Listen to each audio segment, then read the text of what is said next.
Olá pessoal, tá começando mais um Devocional Semana Santa, que vai falar sobre a última ceia e também a passagem que Jesus lava os pés dos discípulos. Então peguem a Bíblia de vocês e aí a gente vai ler o texto de Marcos 14, do versículo 22 ao 26, e em seguida a gente vai ler João, versículo 13, do 1 ao 17.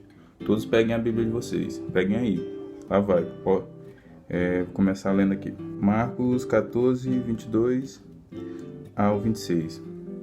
Enquanto estavam comendo, Jesus pegou o pão e deu graças a Deus, depois partiu o pão e deu aos discípulos, dizendo: peguem, isto é o meu corpo. Em seguida, pegou o cálice de vinho e agradeceu a Deus. Depois passou o cálice aos discípulos e todos beberam do vinho. Então disse: isto é o meu sangue, que é derramado em favor de muitos. O sangue que garante a aliança feita por Deus com o seu povo. Eu afirmo a vocês que isto é verdade. Nunca mais beberei deste vinho até o dia em que beber com vocês um vinho novo no reino de Deus. Então eles cantaram canções de louvor e foram para o Monte das Oliveiras. Então essa é a passagem da ceia. Aí agora a gente vai para a passagem que Jesus lava os pés dos discípulos. Faltava somente um dia para a festa da Páscoa. Jesus sabia que tinha chegado a hora de deixar este mundo e ir para o Pai. Ele sempre havia amado os seus e estava neste mundo e os amou até o fim. Jesus e os seus discípulos estavam jantando. O diabo já havia posto na cabeça de Judas, filho de Simão Iscariotes, a ideia de trair Jesus. Jesus sabia que o Pai lhe tinha dado todo o poder e sabia também que tinha vindo de Deus e ia para Deus. Então se levantou, tirou a sua capa, pegou uma toalha e amarrou na cintura. Em seguida, pôs água numa bacia e começou a lavar os pés dos discípulos e a enxugá-los com a toalha. Quando chegou perto de Simão Pedro, lhe perguntou: vai lavar os meus pés, Senhor? Jesus respondeu: agora você não entende o que estou fazendo, porém, mais tarde vai entender. Senhor, o Senhor nunca lavará os meus pés, disse Pedro. Se eu não lavar, você não será mais meu discípulo, respondeu Jesus. Então, Senhor, não lave apenas somente os meus pés, lave as minhas mãos e a minha cabeça, pediu Simão Pedro.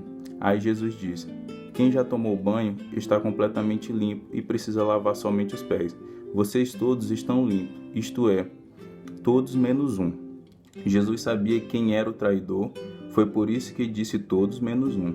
Depois de lavar os pés dos seus discípulos, Jesus vestiu de novo a capa e sentou-se outra vez à mesa e perguntou: vocês entenderam o que eu fiz? Vocês me chamam de mestre e de Senhor, e têm razão, pois eu sou mesmo. Se eu, o Senhor e o mestre, lavei os pés de vocês, então vocês devem lavar os pés uns dos outros, pois eu dei o exemplo para que vocês façam o que eu fiz. Eu afirmo a vocês que isto é verdade. O empregado não é mais importante do que o patrão, e o mensageiro não é mais importante do que aquele que o enviou. Já que vocês conhecem esta verdade, serão felizes se a praticarem. Então, essas são as duas passagens.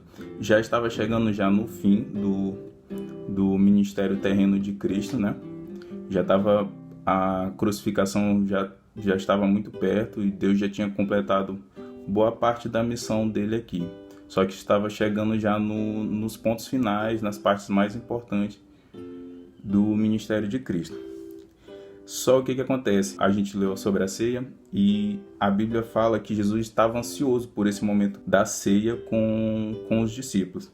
Se vocês lerem lá em Lucas, vem aí Lucas 22, do versículo 15, que é a passagem da ceia também, só que no livro de Lucas, fala que Jesus estava ansioso por esse momento com os discípulos. E realmente dá para entender por que Jesus estava querendo ter esse momento com eles. Porque na ceia acontece vários eventos importantes. Primeiro, Jesus fala para os discípulos que uma pessoa iria trair ele. Então, na ceia se cumpre uma profecia que já tinha sido falada lá no Salmo 41. Aí vocês veem no Salmo 41, versículo 9. Que lá Davi fala sobre isso, que ele a pessoa que se sentou na mesa com ele, dividiu o pão, iria trair ele. Então, esse é o primeiro acontecimento da ceia. Também Jesus, ele faz a ceia com os discípulos, e é a última ceia na terra que ele faz com os discípulos, e depois disso ele deixa uma mensagem muito importante que a gente vai já ver. E também Jesus explica sobre servidão, de servir as pessoas.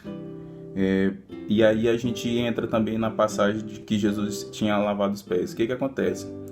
Aquela passagem que Jesus, se vocês prestaram atenção, Jesus estava querendo ensinar para os discípulos sobre servir uns aos outros. Que aquele que quisesse ser importante, ele deveria servir uns aos outros. Então, o que acontece? Novamente, os discípulos, na ceia, no livro de Lucas, lá no capítulo 22, do 24 ao 30, os discípulos começam a entrar numa nova discussão sobre quem era o mais importante no ministério de Cristo, né? No caso. E aí, Jesus explica para eles novamente sobre servidão, que não é para ter essa importância no meio deles, mas que uns deveriam servir uns aos outros. E os discípulos, constantemente, eles tinham esse tipo de discussão entre eles, de saber quem era o mais importante. E o que acontece? Jesus fez isso, ele estava enfatizando isso, ele quis passar esses ensinamentos para ele, porque a hora da crucificação estava chegando. Então, por isso, Jesus estava aguardando muito por aquele momento. E aí, o que aconteceu? No fim dessa ceia, Jesus ele faz uma profecia muito bela e muito importante, que ele falaria que a próxima vez que fizesse um banquete daquele, seria no reino de Deus, no céu, já com todo mundo. E aí, essa passagem, ela remete esses aspectos. A gente percebe que Deus, ele é um Deus do presente, passado e futuro. Ele sabia do que ia acontecer, de uma profecia que tinha acontecido lá atrás, que ele iria ser traído. Ele cuidou para ensinar, sabia o que ia acontecer naquele momento, porque também é naquele momento que Judas vai, sai para entregar ele para os mestres da lei. E também ele faz essa profecia futura sobre a próxima refeição, o banquete que a gente fizesse seria com ele no céu. Então Deus mostra que ele é um Deus do presente, passado e futuro. E o que mais? Ele queria enfatizar sobre o serviço. Então ele deixa esse ensinamento não apenas para os discípulos, mas ele também deixa para nós, igreja. Então nós precisamos servir uns aos outros, não por querer destaque, mas servir porque Deus foi uma ordenança de Deus para que nós servíssemos uns aos outros. E mais do que isso, ele nos reserva um banquete no céu. Então ele deixa uma promessa futura, que quando chegar o fim dos tempos e a igreja dele subir, nós estaremos juntos com ele em um banquete que ele reservou para nós, para que nós possamos estar desfrutando disso junto dele. E é isso, essa é a nossa lição de hoje, essa é o nosso devocional de hoje, na verdade, e que nós possamos estar refletindo nisso, que Deus quer que nós servimos uns aos outros, que Deus reservou um banquete futuro para nós nos céus, e que Ele é um Deus do presente, passado e futuro. E é isso, e falou.